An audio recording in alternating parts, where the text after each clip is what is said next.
Hi, everybody. Welcome. I think we are going to go ahead and get started. So I wanted to say welcome. I'm Shirley Moody Turner. I'm the co-director with Gabrielle Foreman of the Center for Black Digital Research. And we have wonderful musical accompaniment for our party today. I want to thank everyone for coming. We're going to pause the music for a second, but I want to thank everyone for joining us today. It's really exciting to be able to celebrate the release of the Colored Conventions movement, Black organizing in the 19th century. And, we're so excited to do this. We're a little bit sad that it has to be virtual, but virtual is better than not being able to take this moment and this time to recognize it. So we appreciate everybody coming together in the spirit of celebration and the spirit of gratitude and appreciation for everything that has gone into this book, the years of work that have gone into the Colored Conventions Project, the Colored Conventions Movement book, and all of the people who are here with us today. So I wanted to start by just saying how excited we are about the release of the book, edited by Gabrielle Foreman, Jim Casey, and Sarah Peterson. And the book is published with University of North Carolina Press.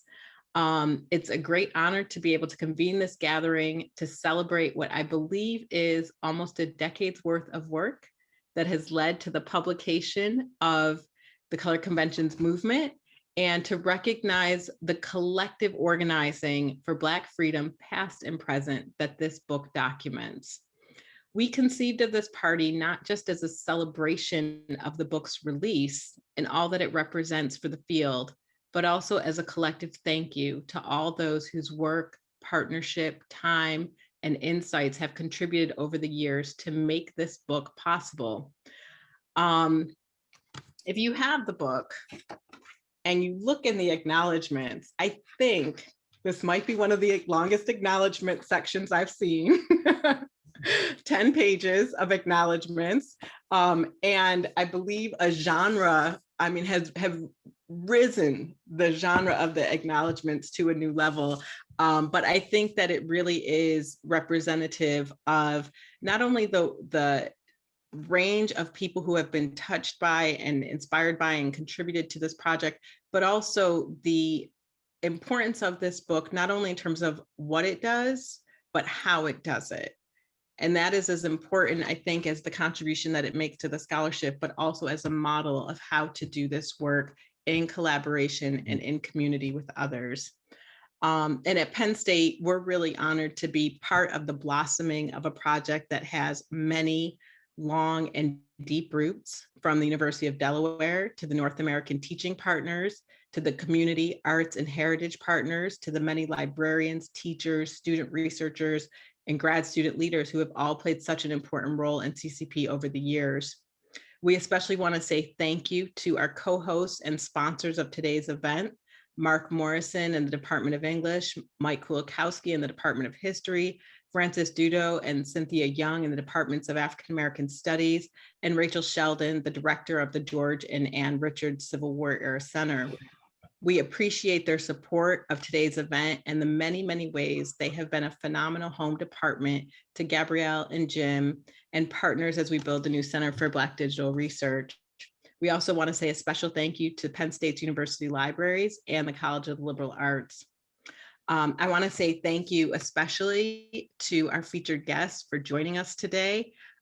We are really just so thrilled to be able to have Andre Johnson joining us, who is one of the volume contributors, Martha Jones, who is going to be moderating the discussion, Dorothy Berry, who is going to be posing questions and sharing the perspective of an archivist and reflecting on the significance of the CCP and of the book to larger archival projects, and Lenwood Sloan, who has been just instrumental in doing heritage and history work across Pennsylvania and around the country, and has been really such an important partner in the work that we're doing, and a shared kind of traveler on this road of recognizing and lifting up these long Black histories and contributions to Black freedom struggles and political rights.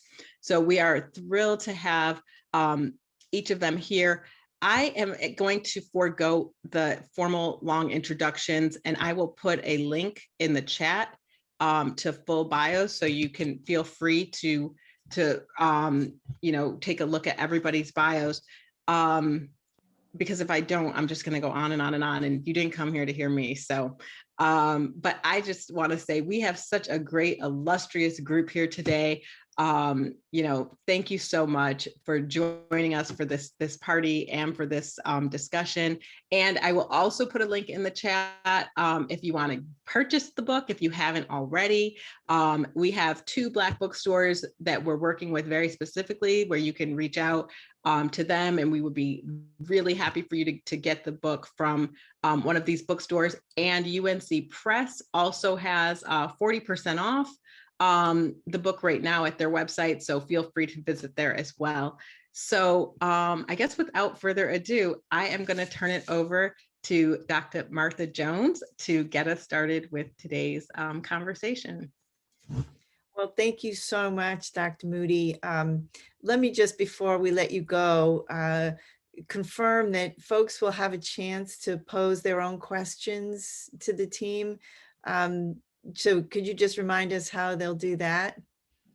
This is what an amazing moderator does, right? Like, so thank you. Yes, the chat. So please, again, we would love if we were in person and we could have conversation and, do a toast and talk together, but over Zoom, we'll have to ask if you can please feel free to post questions in the chat as we go along. We'll be monitoring the chat and kind of pulling questions out so we can have them as we move into the Q&A. So feel free to post questions in the chat as we go. If we're not answering them, that means we're going to save them most likely till we get to that point about 20-30 minutes before the end for Q&A. So please drop questions in the chat.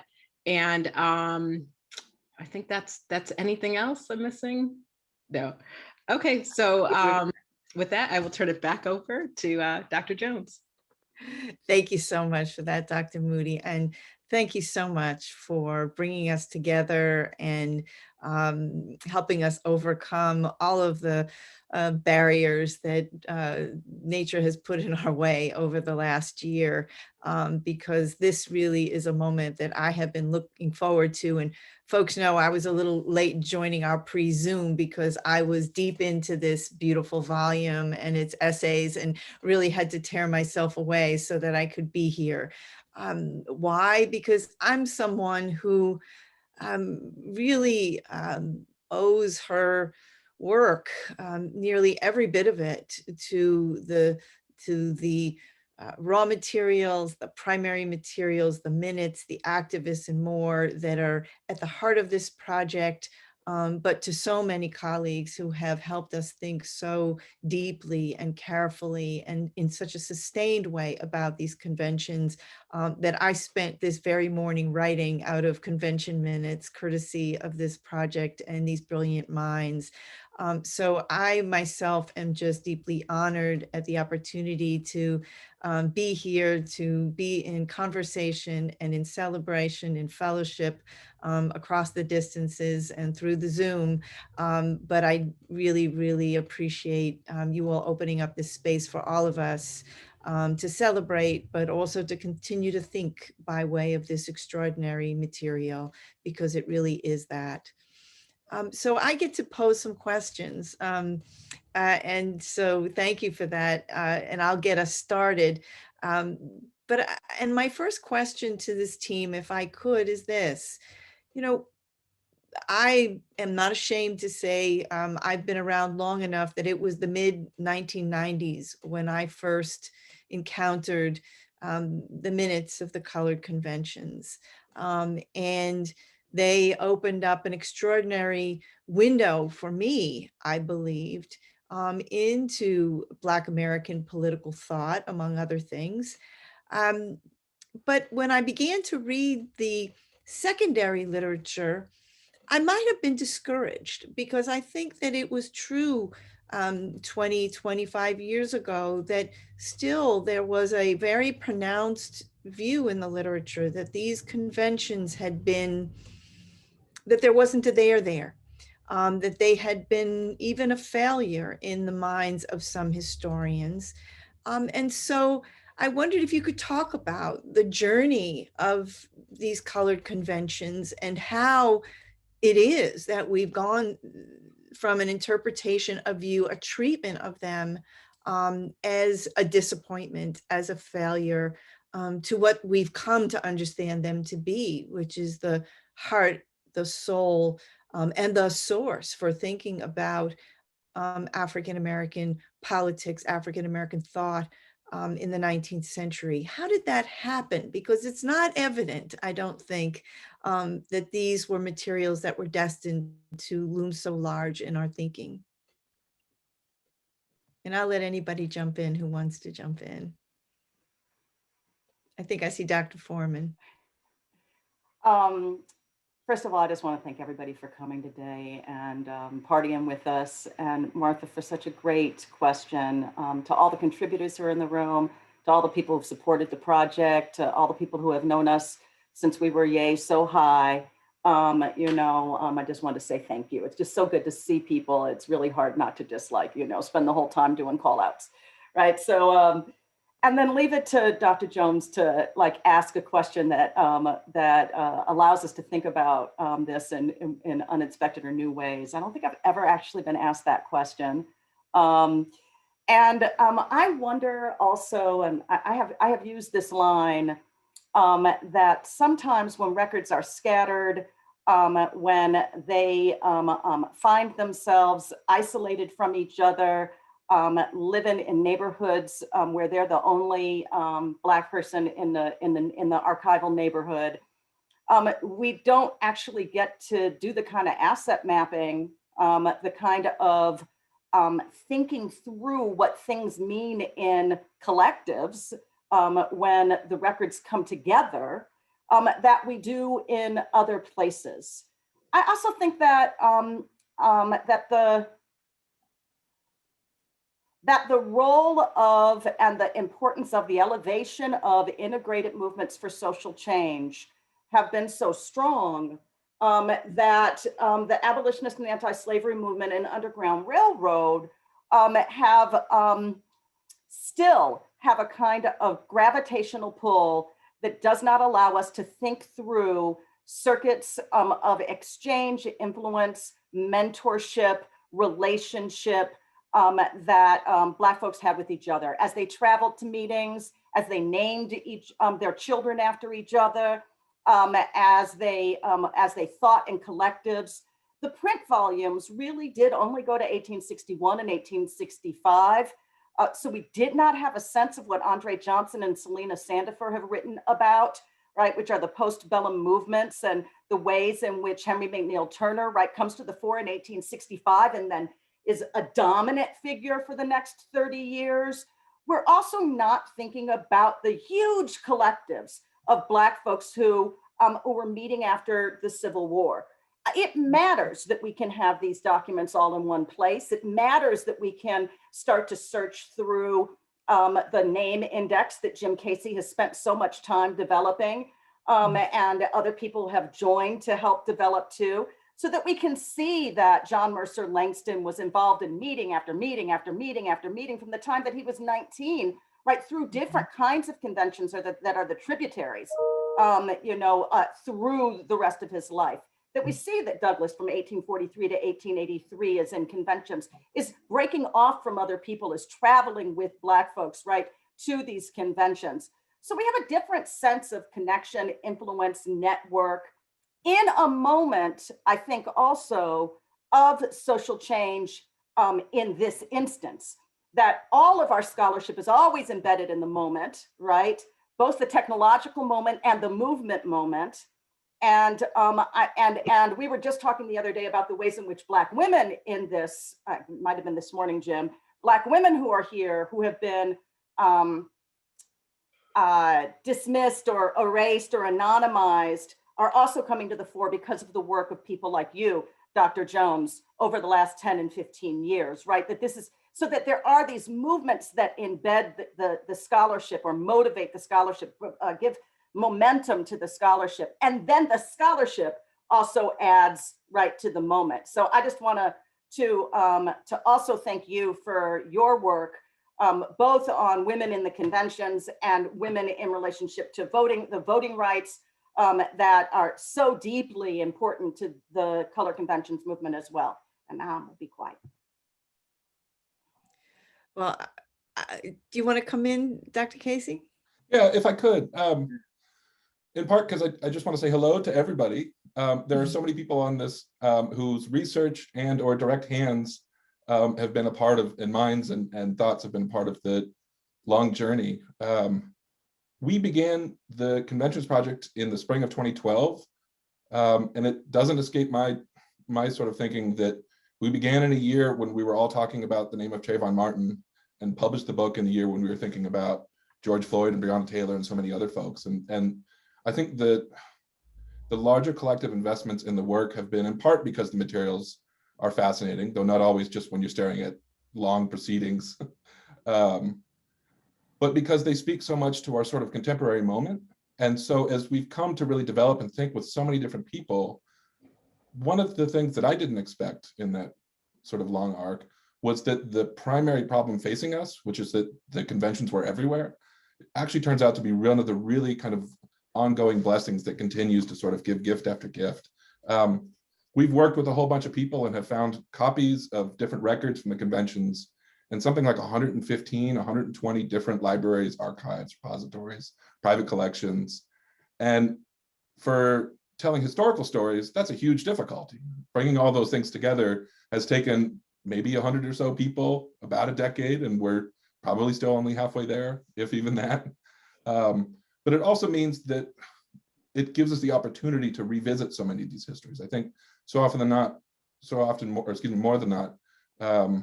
the conventions are not the ends into the means, that there are really sort of ways that we can start to sort of reopen some of these histories, especially in ways that can start to link to each other, so that debates about education in Kentucky and debates about labor in Baltimore aren't just sort of two disparate subjects, but in the sort of framework of the conventions become part of this much larger sort of collective history of organizing, such that when we think about the civil rights movement or the NAACP, we should also think about the sort of earlier gatherings in church halls, in union halls, in boarding houses as really kind of signature kind of forms of protest, what we think about later with marches and sit-ons and so forth.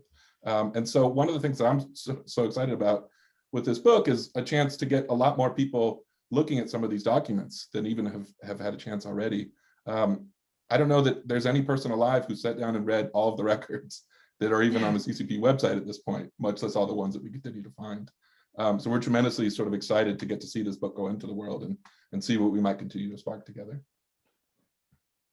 Thank you for that. And thanks to you both, because I think that part of what you underscore is that this is a book that really does offer a kind of intervention, a salvo in a long debate about how we should tell, how we should narrate, where we should center 19th century politics. And I take Dr. Foreman's point about the ways in which we have not arrived at a consensus about how this history sits alongside, for example, the history of abolitionism. But it's a debate, I think, really worth having, and one that maybe, as I think you're pointing to, Dr. Casey, which is that it's one that has deep resonances today as we think about how do we center politics and where do we center politics around race and racism. And I think that we don't all agree about that even in the 21st century.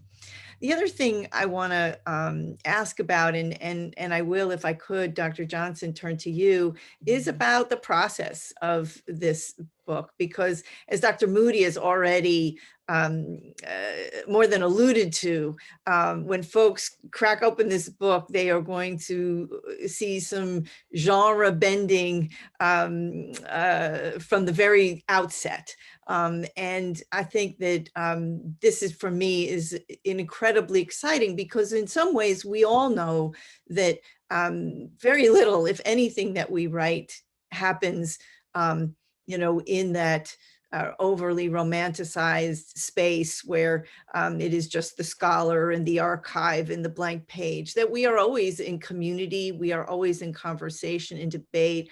But this project, I think, has really not only confessed that, right, has surfaced that for us. And you, Dr. Johnson, have, you know, illustrate that even in your approach to your contribution, right, which is the co-authorship. So can you say a little bit about the process, the collaboration, the cooperation, the exchange, and how that unfolds? Because you all are showing us, if you will, behind the curtain, and it's really exciting. Well, thank you for, first of all, for the invitation, for allowing me to participate in this book launch party. Woot, woot. And, you know, I'm always happy and looking for celebratory moments. So again, thank you for that. But basically, I think one of my the contribution that I hope I made to the to this wonderful collection is the appreciation. And one of the that I think one of the things, okay, one of the things that the colored conventions produce and leave for us is just the heaviness, if you will, or just the expansive nature of oratory. My research is in the history of Black oratory. So speeches on top of speeches on top of speeches. So when I was introduced to Pierre Foreman several years ago by Monica Coleman to, you know, say this might be something that you may be interested in. They're doing this symposium. I had already been studying Turner, and Bishop Turner spoke at the 1893 National Colored Convention in Cincinnati. So I thought there would be a nice connection. And lo and behold, when I got involved in really just zeroing in, I only looked at that one convention. But when I started to look at his, the arc of his career, I said, wait a minute, this guy was at almost all the conventions, state level, local, national, he's all over. So one of the things that I really wanted to try to do in my chapter, at least, is to give that rhetorical arc, that rhetorical trajectory that will lead him to the 1893 convention where he promoted, of course, immigration and tried to lead people to do that. So it was just an honor to be a part. It was an honor to be part of the symposium back, when was that, 2013, yeah, right around that, be part of that symposium and to really get to understand what digital humanities projects were all about. And I think that this is something, well, I know it is, that this is something that I'm incorporating already in my classes. And for the African-American public address, rhetoric and public address class, I think we may have a class centered on the colored convention. I think, if I'm not, but I think that's gonna come. So looking at all of the speeches that are recorded in the colored conventions. So did I just say that out loud? Wait a minute, let me mute myself again. You're phenomenal. Thank you so much, Dr. John. Let me remind folks, if you have questions that you want to pose to this team, you can use the chat function, and we'll be back shortly to pose your questions to them.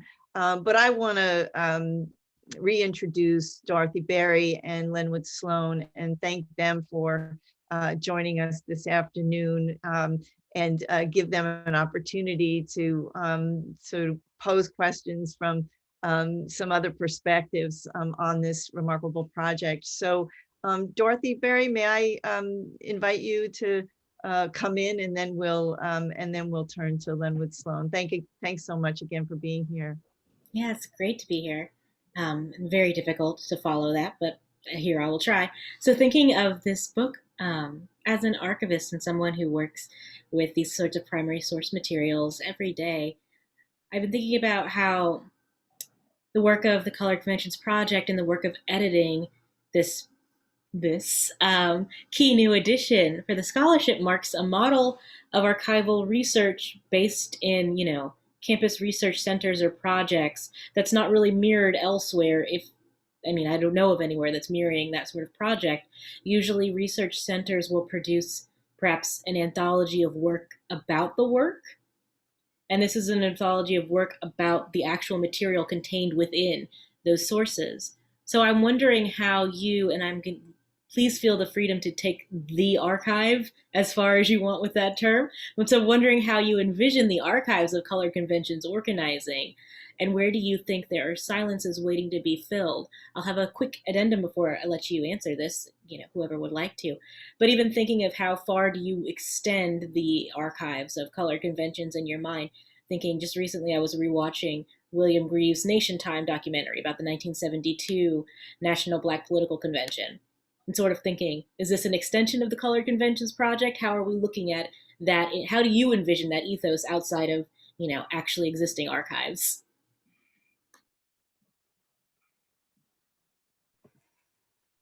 Who'd like to come in? Jim, do you want to go, or you want me to say the thank yous first? Yeah, you want to do please. the thank yous? Please do that first. I just want to say how happy it makes us to have this group of people here together. So an interdisciplinary group, an archivist, someone who has, not only an archivist, a daring archivist, who has pushed Harvard, for example, to only digitize Black sources this year, someone who uses her public voice in innovative ways that does not accept the kind of curatorial standards, someone who is innovative and transformative, to stand in for all of today, or many of the archivists we've been able to work with, who've taken chances, who have preserved things that have allowed our work to be possible. And to thank Lenwood Sloan, who is the curator of communities, who is a dedicated convener of those who are invested in Black public history in relationship to public memory, to commemoration, to community building. When we walked into his presence, we saw someone who could inspire us to continue to do the kind of public history work in partnership. So to have this group of people, Dr. Jones, Dr. Berry, Lenwood Sloan, all in the room with Andre Johnson, just warms our heart. We're really, really, really just glad to have you here. So I want to say that. Now, what was the question? Oh, I'm gonna hand that over to Jim to start, and then I'll come back if there's anything else to say. Yeah, maybe we should start by crowdsourcing the answer to that question, because I think it says a lot, actually, that we don't have hard and fast definitions. We could probably point to some of the beginnings of the movement in the late 1820s in response to anti-Black laws being passed across the country. We can point to some of the tributaries and outflows into places like the Niagara movement, NECWC, and AACP.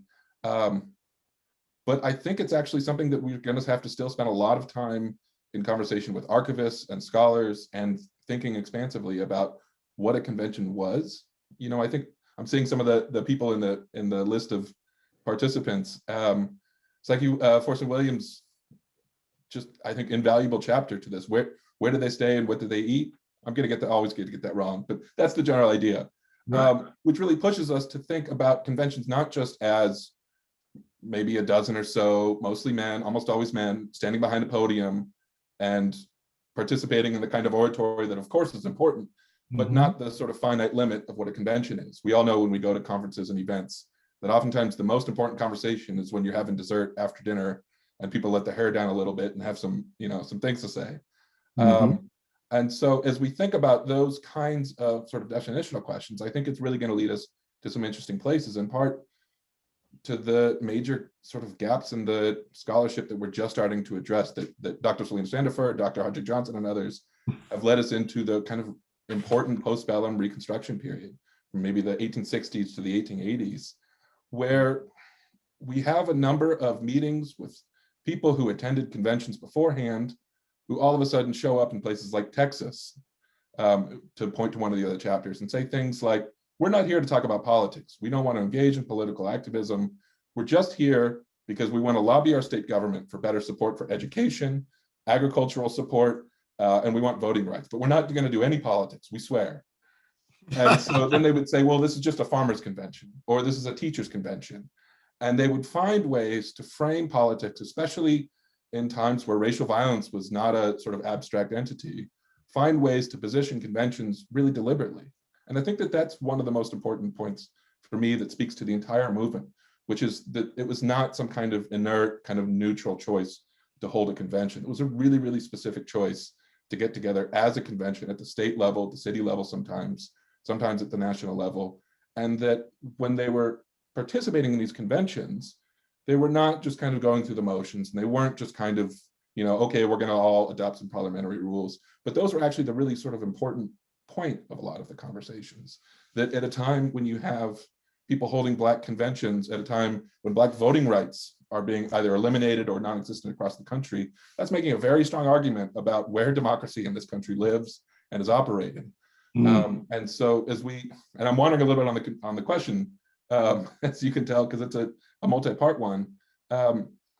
It's, I think, going to take us a little bit while more to answer these sort of questions, in part because I think that there's still so many chapters that we just haven't had the chance to attend to, that, as Dr. Jones was saying before, would have been relatively difficult to pluck from the vast wilderness of all kinds of different archives until we've had this book come along, and so many people have brought the research to bear to help us see the movements in Texas, the exoduster movements coming out of there, or the movements in Kansas, or the group at the University of Iowa who's turned up a dozen or so conventions in Iowa that, even for those of us who've been working on this for almost a decade, had almost no clue about, except for a couple that were already in the scholarship.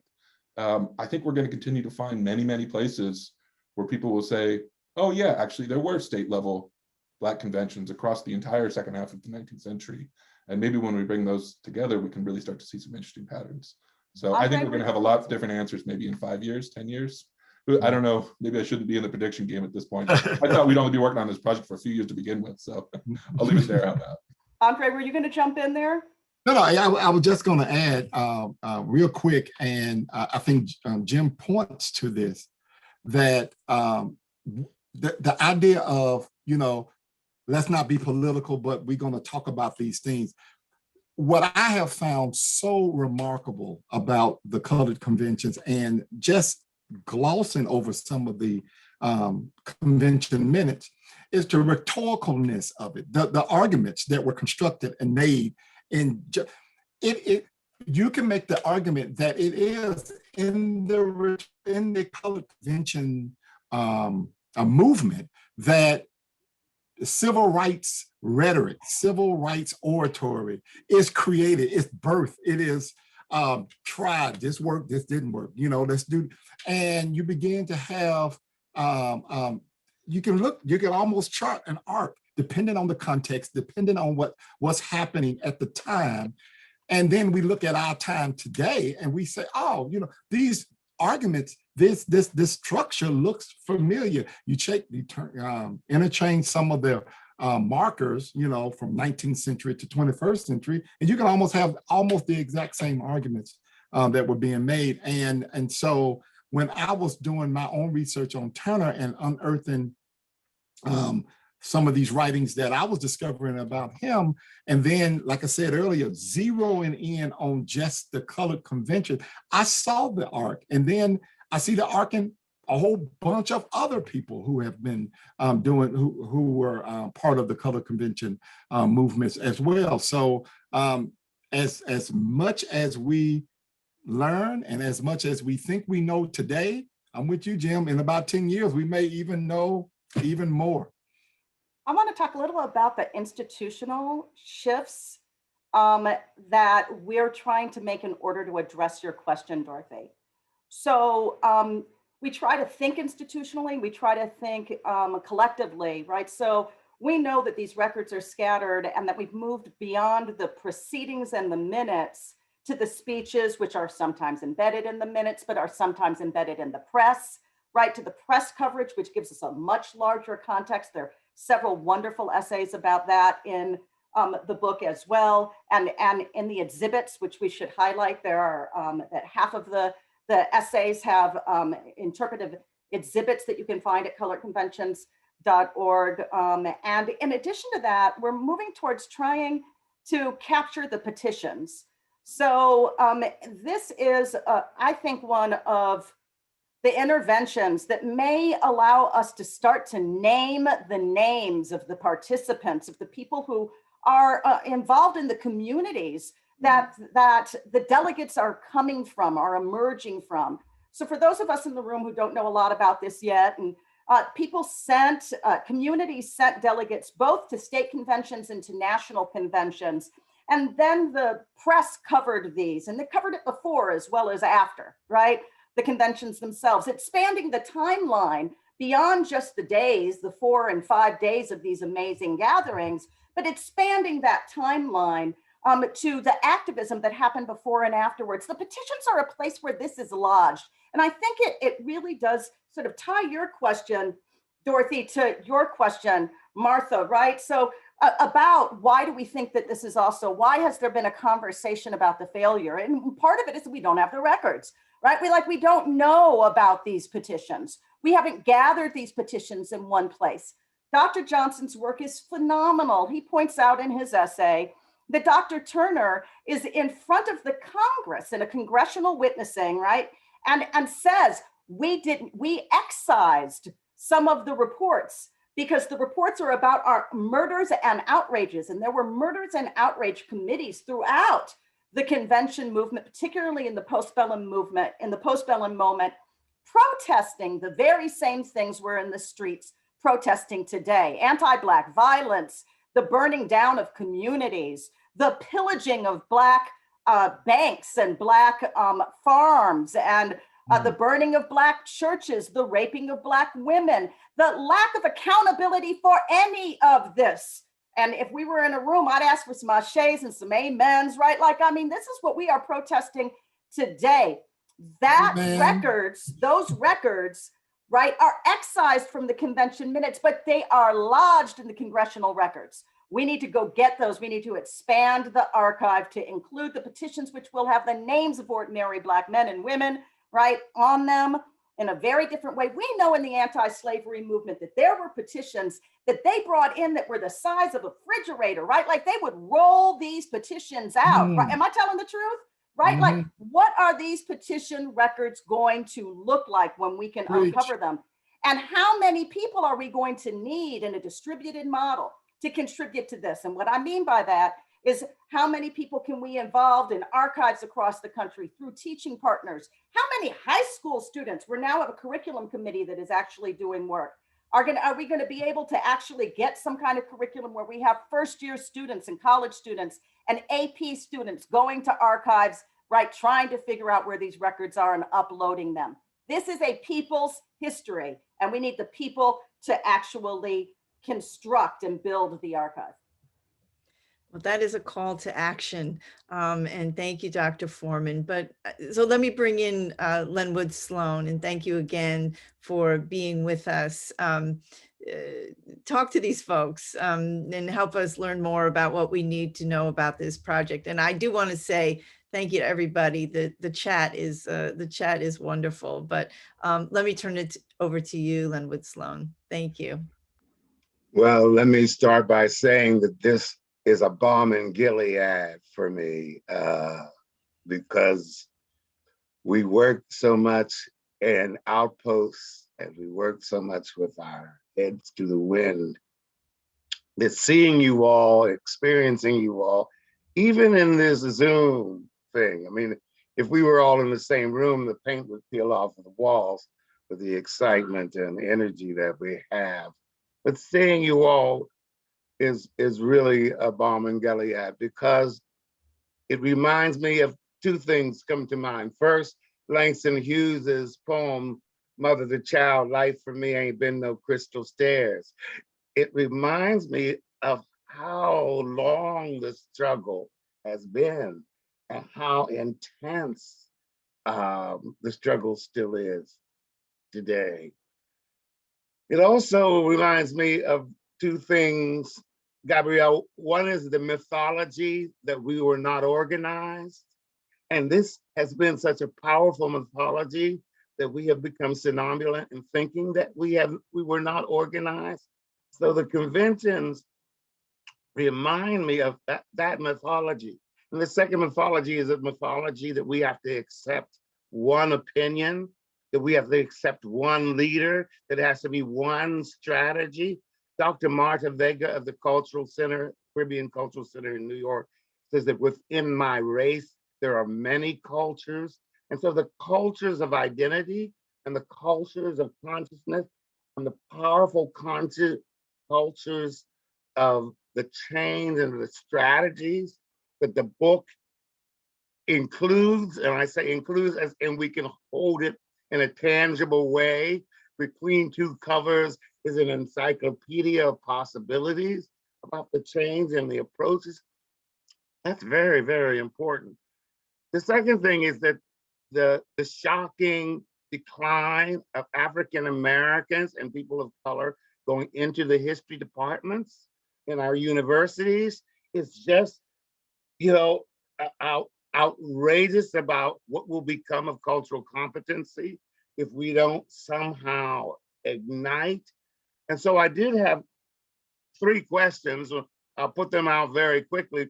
I'm grateful for the chapter about how did they get there, because I think that the African American women who organized the housing for these conventions were the first Airbnbs in the nation. And the organization, of the housing and the facilitation beyond the Green Book, beyond all that period, that strategy of getting people safely there and safely home again is a blueprint at a time when travel is just catastrophic, crossing borders again. But I wanted to ask you all who were contributors that what do we find? I can't even figure out how to organize this question, Gabrielle. Looking at Black Lives Matter, what is the DNA of the Color Conventions movement that you can identify as scholars, humanists, and scientists in the strategies and the makeup of Black Lives Matter? And what are the challenges to Black Lives Matter that can be found in the blueprints of the convention? Who'd like to get us started? Dr. Foreman? I mean, one of the things that Black organizing today has done is it has put women in the forefront, right? It has put the liberation, gender liberation in the forefront. It has put an expansive vision of what freedom and dignity means, right, in the forefront. And I think that that is part of, and accountability and access, right?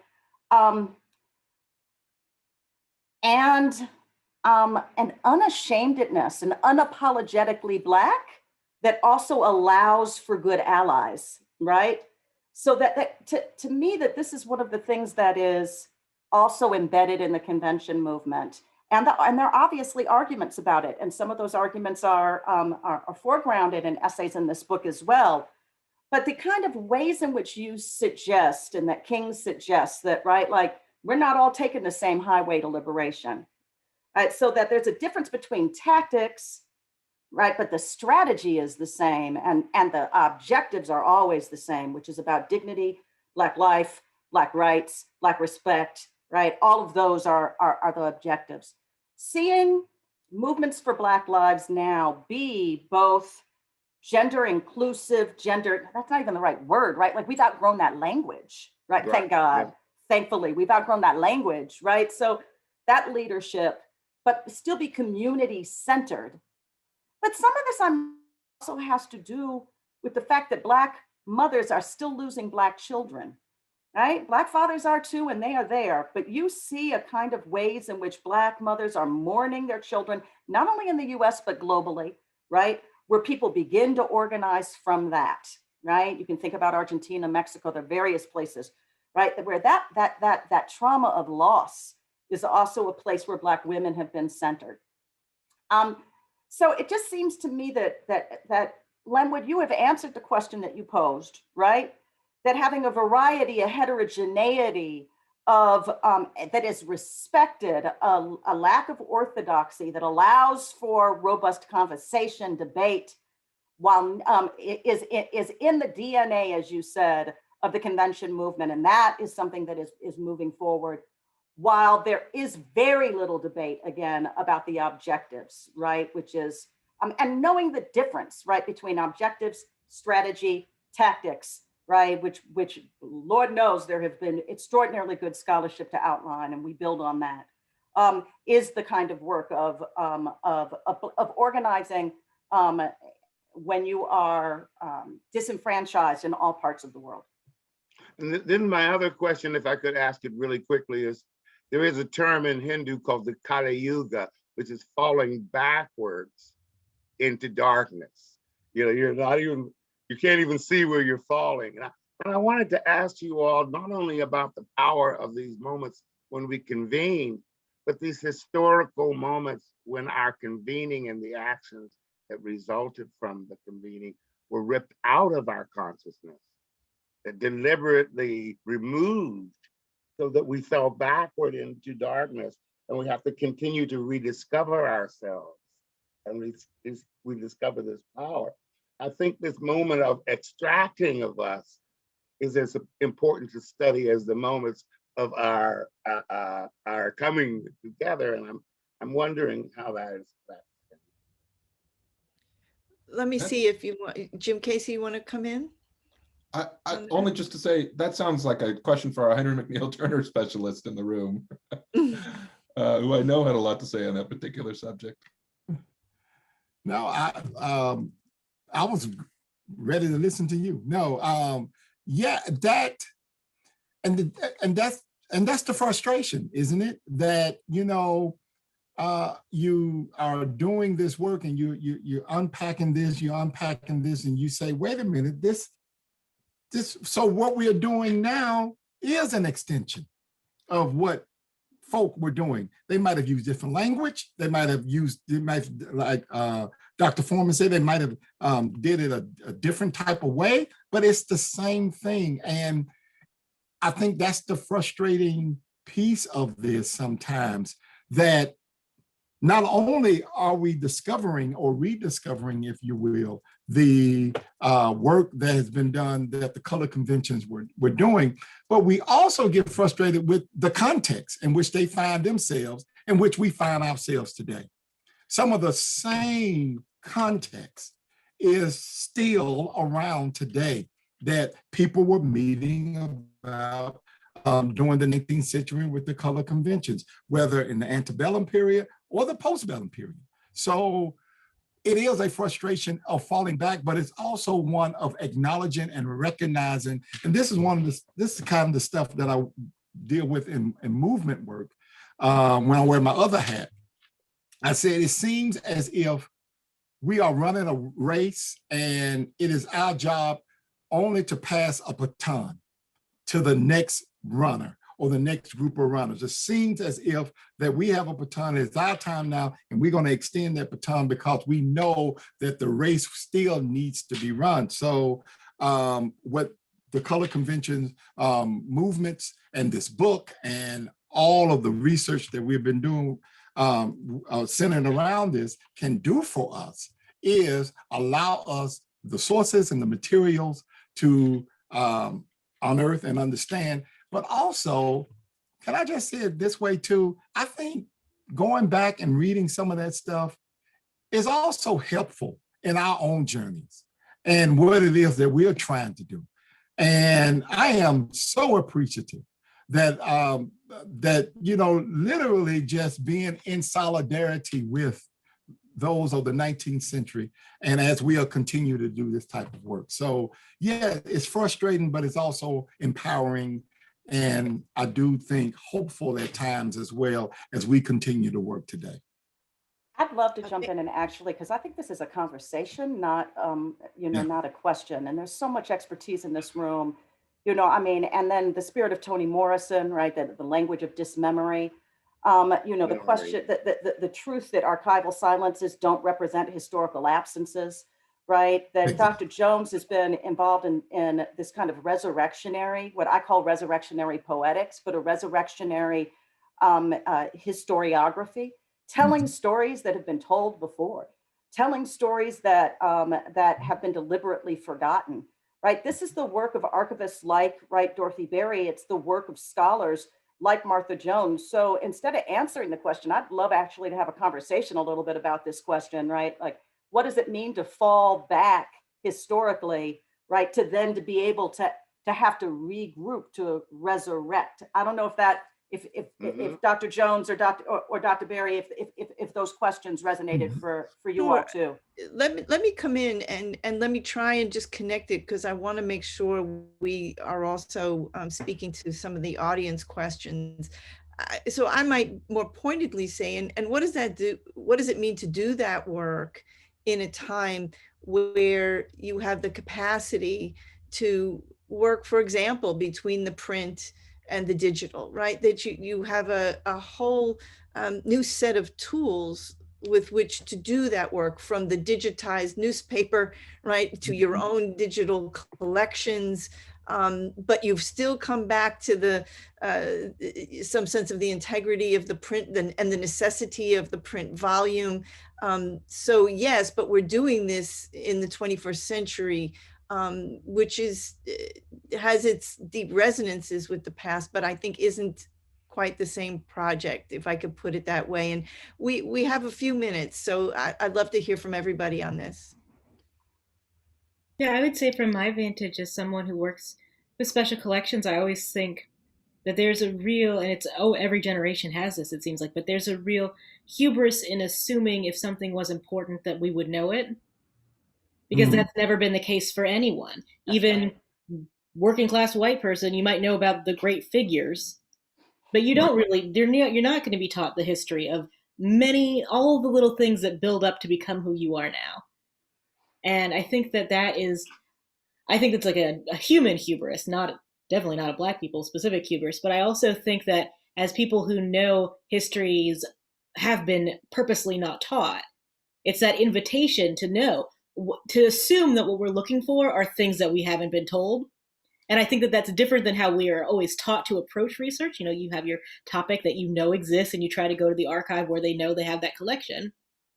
But at the end of the day, as I have found in so many places, what's in the collections is surprising to the people that steward them. Mm-hmm. And what's in the history is surprising to the people that even have lived it, because, everybody has talked to an elder in their community and have them throw out some anecdote that changes everything you've ever thought about that area or that person or Black life there. I will say I found out a couple years ago that famous outsider artist Joseph Yoakum is from the town I'm from, a town of 1,500 people, a town that at no point had more than about 4 Black families. I never knew that. No one ever said it until one day I saw the art, and my dad said, oh yeah, he used to live down the street because his brother was, down there, and they would come down every once a year for chicken. And I think that there's so much of that in life and in archival research, but we are not really trained as scholars to come from places of humility or places of open questioning, of places that require us to have a vulnerability that is not knowing, that is not prized by the academy. Mm-hmm. But that's where Thank you. This kind of question of what we don't know and what we can know and what we can know collectively, to me, and the way that you also articulated it, Dr. Jones, like we're not in the moment of the 19th century, but then to get back to, I think, Lenwood Sloan's question about, but what do we bring from the lessons, right, of the 19th century, mm-hmm. is also about organizing principles, right? So organizing principles, progressive organizing principles, center collectives. They center power. They center attribution. They don't always do a good job of executing it, but they center these things, right? And if we move into a digital age, and we are moving into a digital age where we are not paying attention to the organizing principles that are modeled by the convention movement itself, then we can have and replicate a model of exploitative, extractive labor, where the communities who are involved in the histories are not involved, where we're not thinking about engaging folks in models where we're paying them for a labor, for accrediting them for the work, right? Giving them credit for the work that they are doing. So it seems to me that the most important things that can be brought forward are the principles of justice that need to be applied to the ways, the opportunities that we have in the current moment in relationship to digitizing, to digital humanities, to telling stories. We have lots of Black projects on our list of Black projects that, that Jim Casey and Color Conventions Project has curated to let people know about digital Black projects that don't have relationships necessarily to community, that don't hire Black graduate students, that don't include Black archivists, right? So that you can have all white teams creating Black history. Now, you can have great all white teams doing that, right? You can have them paying their undergraduates $15 an hour. But I don't think, me personally, I do think we need to actually be in community with the people whose histories are being reckoned with. And if that is the case, then we need principles and ways to move that work forward in just ways, right? Those of you who know my work know I preach about this all the time in writing, right? But it does seem to me that that structures of justice need to combine with rhetorics of justice, right? To bring organizational work forward to get the work done. And I think, Dorothy, that's the work you've also been doing and calling for. And may I say quickly, before our time runs out, that the notion of the writing, the power of the printed page is lifted forward in our consciousness by what Dr. Johnson was talking about with the elocution and oratory. It blows my mind when I read these speeches aloud. Not only when I read them on the page, but when I read them aloud and I hear the music, the resonance, the construction of the lyceum ideas, the way ideas float in the air and in the ear, it unfolds to me the literacy of a people that makes me weep with joy, of the brilliance of the. And Lenwood, that's why you always bring culture makers into the room. And that's why you keep us and remind us that we need to do that too, that this work needs to be heard, right? Yes. That it needs to be in art and in culture, that's part of the resurrectionary work, right? Is to bring Black culture to the ways in which we resurrect, right? The history as well. I'm saying, get a book, go into the stairwell and read these speeches aloud and let them echo in the walls and the halls and hear the way they would have been heard in rooms that they were. And if you want one to start with, in 1883, Frederick Douglass gives the sort of capstone speech of his public speaking career that we've started calling Why Hold a Color Convention. It's at the National Convention in 1883. And the text of it was one that we'd looked at for a long time, had always been fascinated by. But then Dajaji, Checo Green, Denise Berger, and other folks worked with an actor named Hassan El Amin to do a dramatic reading of, which everybody should go look up on YouTube now. And one of the things that I love about it, that sort of comes through on the video, is that he was making jokes, is that it was serious and soaring, but mixed in with sort of moments of levity, and that there was some sort of space of joy within these conventions that were not always just about, how do we deal with, the collapse of this and the sort of catastrophes of that, but that the process of organizing themselves into conventions oftentimes sort of had a sum that was greater than just the resolutions that they might pass at a particular convention. And I think that also speaks to one of your earlier questions too, about what comes out of when we study these sort of longer movements, and that now that we're nearing 9 or 10 years of working on this project has taught us as well, is that the process of organizing is much more than just about the doing in front of us, that it's about building the sort of roots and foundations that let the work go into much longer kind of afterlives. You know, when we look at the history of the conventions, people who helped start some of the earliest HBCUs, Howard Law School, right? A lot of the elected officials were people who, when they were 20, 21, 22 years old, were going to national conventions. We're speaking, you know, in front of large groups of people from very young ages. And so the conventions helps us to see that 70 years of conventions belong together, that there is a really kind of long collective organizing. Thank you, Dajdi, for putting the link in. Everybody, please go and watch that when you get some free time. And that's an important sort of element to keep in mind in this day and age, that many of the convention leaders, I think, would have understood, is that movements are long-term movements. Movements are not sort of bursts of energy while things are in the news and then everything goes away, because we can all pretend to forget about these things for a minute, but that they're ongoing, and that while the questions might change, certainly the issues are going to remain.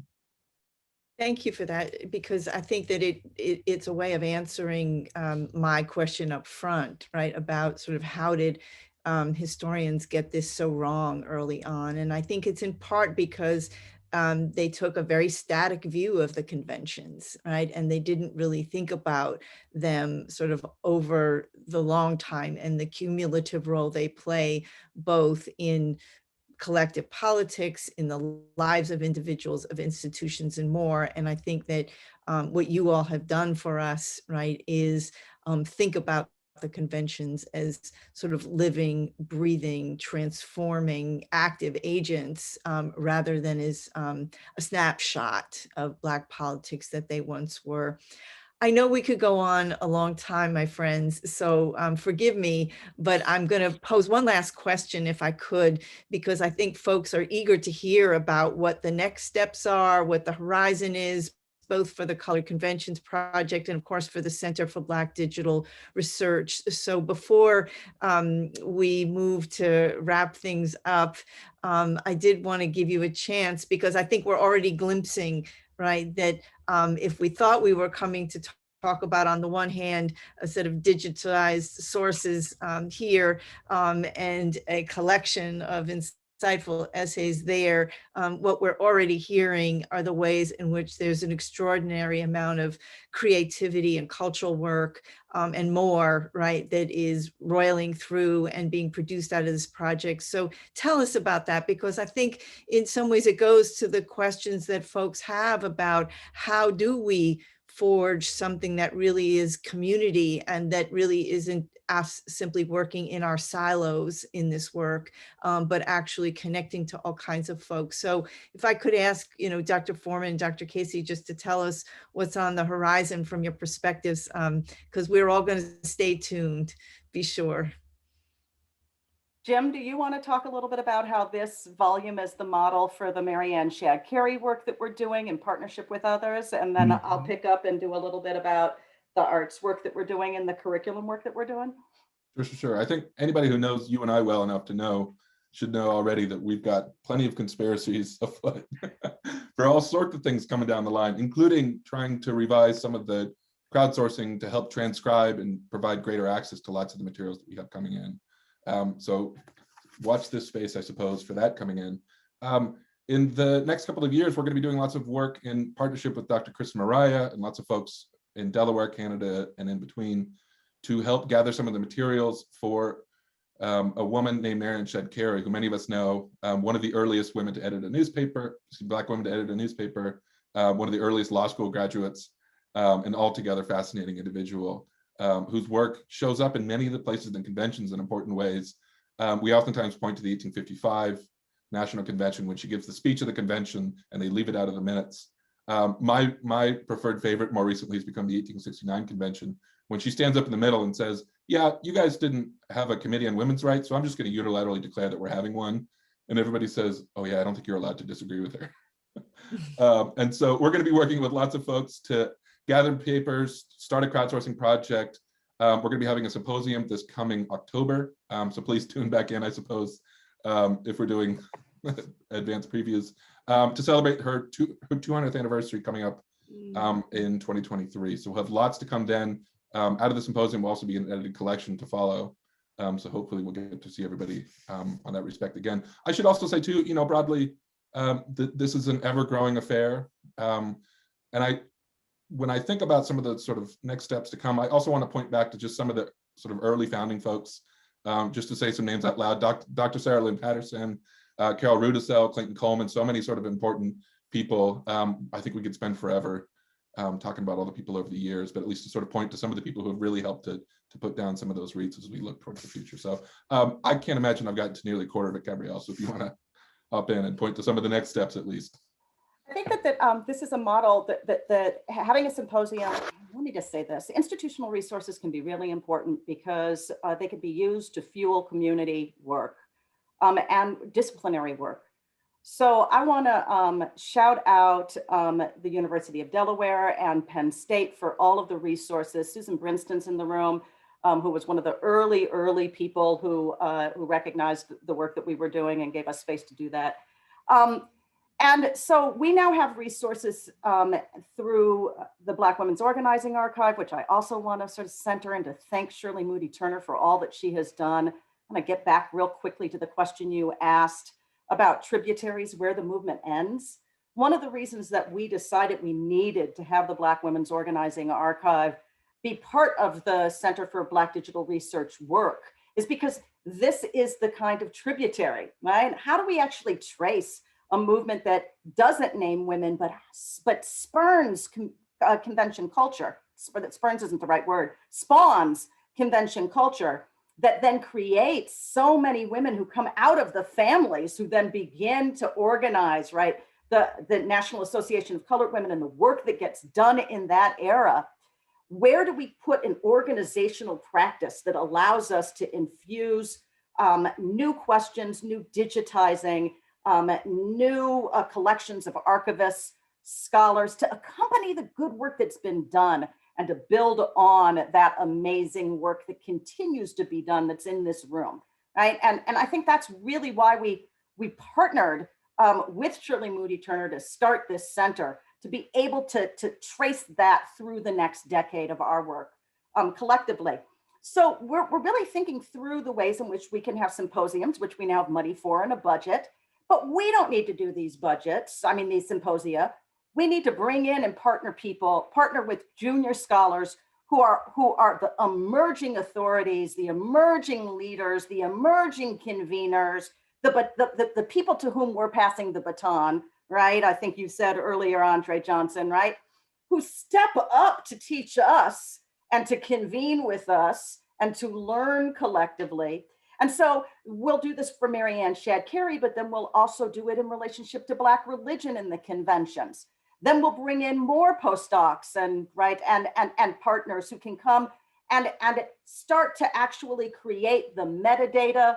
We don't know, Andre Johnson, which people who are involved in the convention movement, right, are reverends of what, right, denomination.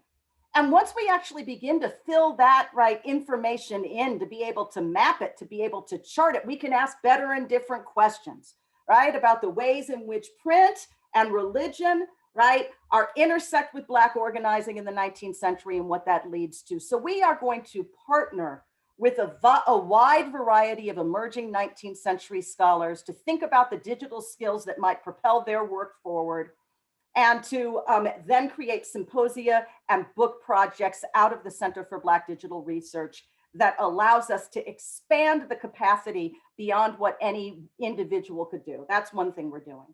Two, we're partnering with arts organizations. We should announce now that we partnered with Mural Arts Philadelphia. Anybody who has been in Philadelphia knows what, all of the incredible work and history that lives on the walls, the placemaking that has happened, the public history that emerges from those walls and from that work, with an empowerment model at its center. We are working with the center, with Mural Arts Philadelphia. We have a call for artists for the first Black convention mural that will go on the walls this summer. So we're thinking about the ways in which we can work with poets. Today, we had Christian Mariah start thinking about, like, well, if we only have one image of Marianne Shad-Carey or anyone else, right?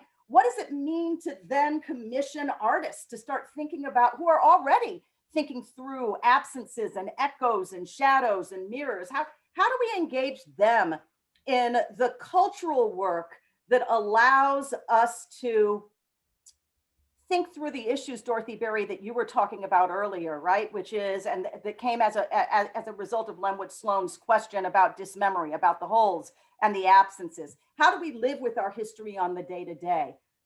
Black folks have always used culture and arts to do that. So we're thinking through that as well. And then Denise Berger and Kim Gallen have worked together on curricula.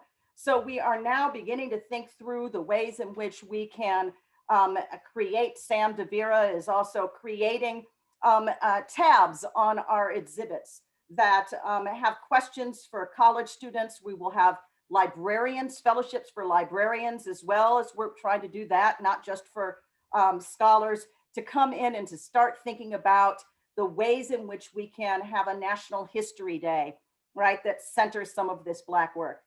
Jim Casey has been amazing with Denise Berger at stewarding Douglas Day. What would it mean to have a Douglas Day stand as a day of collective love of Black history that is nationally and statewide organized, right? Where we have people coming together to preserve the history collectively as an act of love and acknowledgement for Black historical records.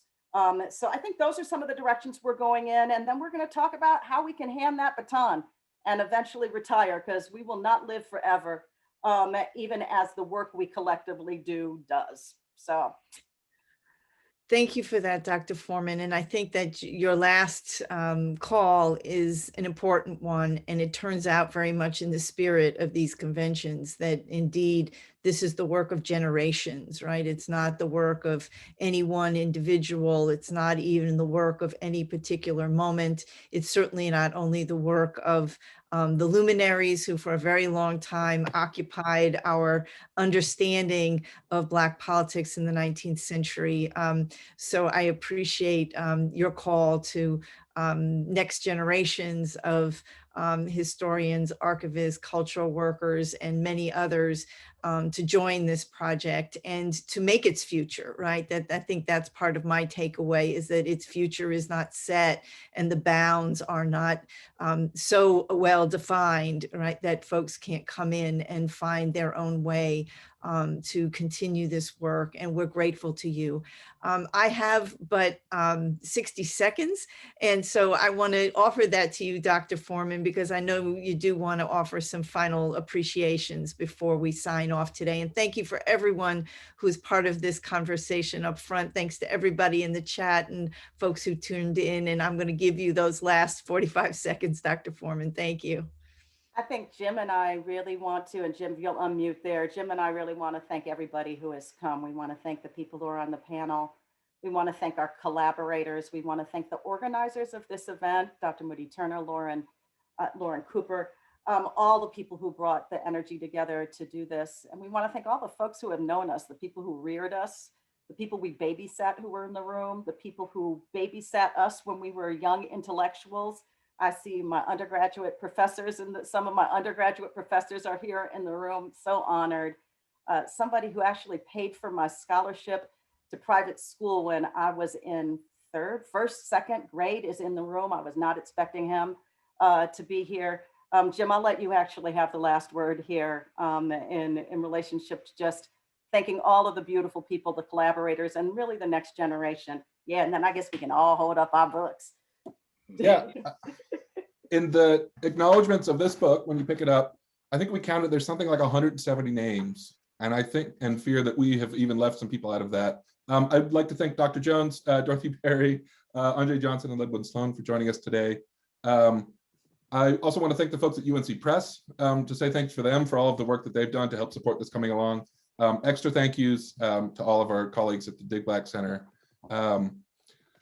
Just to run through a few more folks, Jenna Sawsey, Kevin Winstead, Brandy Locke, Denise Berger, Sabrina Evans, Rick Daly, Daphne Clancy, Dottie Green.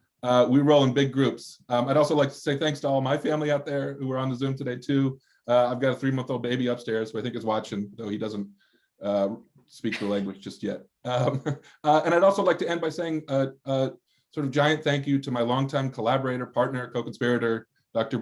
Pierre Gabrielle Foreman. I think it's fair to say that neither one of us thought we would wind up at this particular stage, but are both pretty glad that we did. So we've got our books. Please be in touch. We'd love to hear more from you as you're working your way through the books and the archives, and look forward to doing it all together. I think we're over Thank you, time. everybody.